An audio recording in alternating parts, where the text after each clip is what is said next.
So you may ask, what are the things that you can do throughout the day, the middle of your day and into the afternoon and evening hours that are really going to set you up for the best possible sleep later that night? Well, there are a few do's and there are a few don'ts. First of all, be careful about ingesting too much caffeine throughout the middle of the day. That's kind of an obvious one for the reasons that we talked about earlier. Second of all, if you are a napper, and I raise my hand now, for those of you listening, I'm raising my right hand because I love naps. I've always loved naps. Nowadays, I do NSDR or a Reverie sleep hypnosis almost every day. And I tend to do that, as I mentioned, in the early afternoon hours if I'm feeling kind of sleepy. Because even though I optimize my caffeine intake, timing, etc., I tend to get a little sleepy in the afternoon. Most people get a little sleepy in the afternoon. Some of that is related to hitting that peak of body temperature. And you might think, wait, I thought high body temperature is associated with alertness.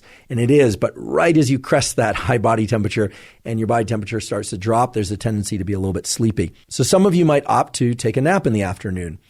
Should you nap? Should you not nap? That's a question that I get asked a lot and that I asked Dr. Matthew Walker when he was a guest on this podcast. Here was his answer, and here's what the data support.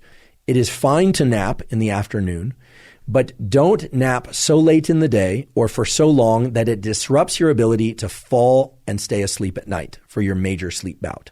Okay, so naps are fine, but don't sleep so long during the day or too late in the day that it disrupts your ability to fall and stay asleep. I should also say you do not have to nap. It's kind of an interesting phenomenon that happens on these podcasts and on social media where we'll talk about naps and the fact that naps are great and don't make them longer than 90 minutes.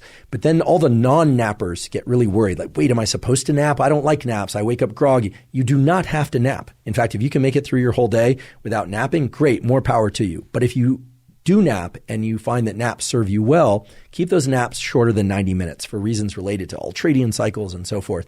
And make sure that you don't nap too late in the day, that you are then staying up too late at night and having a hard time waking up the next morning. I will say that for a lot of people who do not like naps or that find they wake up really grumpy from naps or groggy from naps, I encourage you to try the Reverie app, try an NSDR script, try Yoga Nidra, try something of that sort for anywhere from 10 to 20 to 30 minutes. I tend to do this every day now. I'll just lie down and I love Yoga Nidra. I love NSDR scripts. I love using the Reverie app.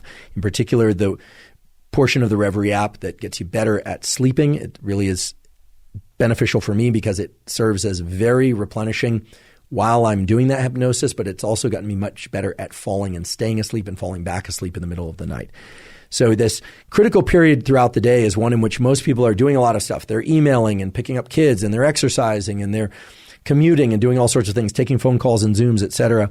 But if you can get that period of deep relaxation through a nap or NSDR, that's going to serve you well. Try not to drink too much caffeine, certainly no more than 100 milligrams of caffeine after 4 p.m. if your goal is to fall asleep at a reasonably normal time. And for those of you that exercise in the afternoon, understand that if you exercise very intensely, so this might be weight training or running or some other very intense exercise, typically that's going to further increase your body temperature. Makes sense, right? Based on everything we know about metabolism and body temperature. And it's going to so-called delay your circadian clock. It's going to make it such that you want to fall asleep a little bit later, maybe even a lot later. So if you're exercising in the afternoon or evening, and that's the only time you can exercise, or that's the time that you prefer to exercise, great. But be careful about ingesting too much caffeine in order to get the energy to do that exercise, because that caffeine will disrupt your sleep.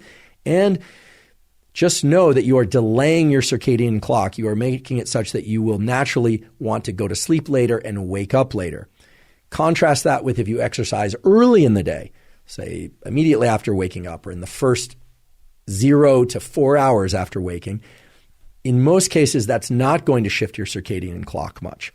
And toward the end of the episode, we'll talk a little bit about forced exercise prior to wake-up times. That doesn't mean doing exercise in your sleep. That means deliberately setting an alarm and getting out of bed much earlier than you naturally would. That turns out to be a very potent tool to so-called advance your circadian clock.